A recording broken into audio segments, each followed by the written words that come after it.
All right, how's it going? My name is Brandon Gilmore. We're going to be going over some pumpkin carving today. Have you ever carved a pumpkin the weekend prior to Halloween, only to have it rotted and look like your grandmother without her dentures on the day of Halloween? Today I'm going to show you how to fix that. So we're going to go over some tips and tricks on how to preserve your pumpkin, a couple tips and tricks on how to carve it, and make sure that your pumpkin holds up until Halloween. First thing we're going to be going over is prep. Second, we're going to be going over placement and the stencils. And after that, we're going to go over sealing and lighting of your pumpkin. First, we'll start with the materials.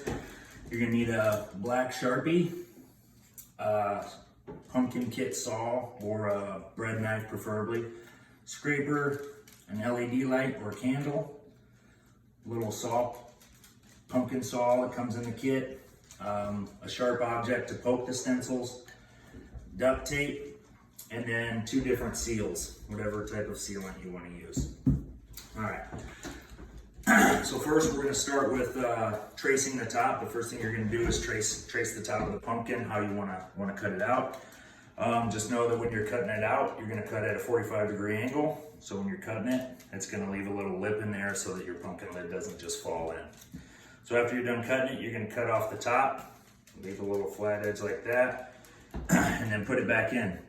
When you put it back in, you're going to do a 1x1 square, as you can see here.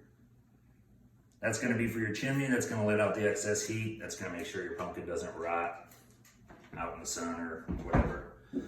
All right, so after you get that all traced and cut out, and the chimney all cut away, you're going to go ahead and start gutting it. When you gut it, you're going to take your scraper and just push down from the inside all the way to the bottom first. Get everything down on the bottom. After it's down on the bottom, then you're going to scrape the bottom all out nice and good. You don't want to make it too thin, because when you're making it too thin, then it's going to rot even faster. So from there, after you get that all done, back right. Get that on done, we'll start for a stencil. So when you're choosing a stencil, you want to really go by how much time you have. If you have a lot of time, you can choose a more difficult stencil. If you don't, then you can choose an easier stencil.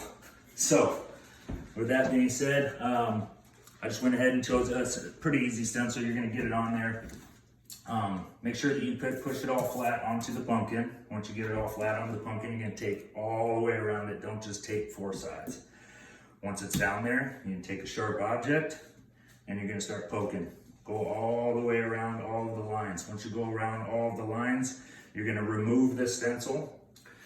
At that time, you can do one of 2 things. You can take flour and rub it all over it, and in each of those little holes will create little white dots. And those little white dots will never go away when you start cutting it. If you use a marker or a Sharpie and you start using this saw and cutting it, it's going to smear all over and you're going to have to reapply your stencil. So I'd recommend using flour after putting your stencil on.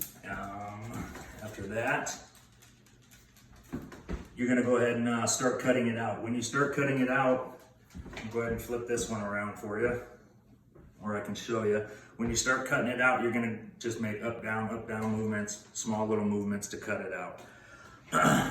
Moving on to the last one. So we're going to choose lighting and a clear, or a glaze, or whatever you want to call it. You can use a spray heat or a spray clear, or a coating resin, an epoxy resin. When using this clear, you have to be careful. You can't use a candle, because if you use it, it's flammable and your pumpkin could explode or catch on fire. So that's why they have these little LED lights, and that's what we do. We use a spray, we spray them, it's gonna preserve it, and that's gonna make it so that your pumpkin won't rot as quick. You gotta dry it all off prior to doing so. And also placement of the light. When you're placing your light, turn this around. When you're placing your light, you don't wanna set it right in the middle or in the back where you can see it. You wanna place your light up to the front or off to the side so it illuminates the whole pumpkin. And put it down. And then that's what you end up with. So just go back over what we went over today. First thing we went over was prepping the pumpkin. After prepping the pumpkin, we went over how to stencil and cut the pumpkin. And third, we went over how to seal and light your pumpkins. These little tips and tricks have helped me keep pumpkins around for a couple more days, maybe 3 or 4 days at best. So I hope that helps you, and happy Halloween.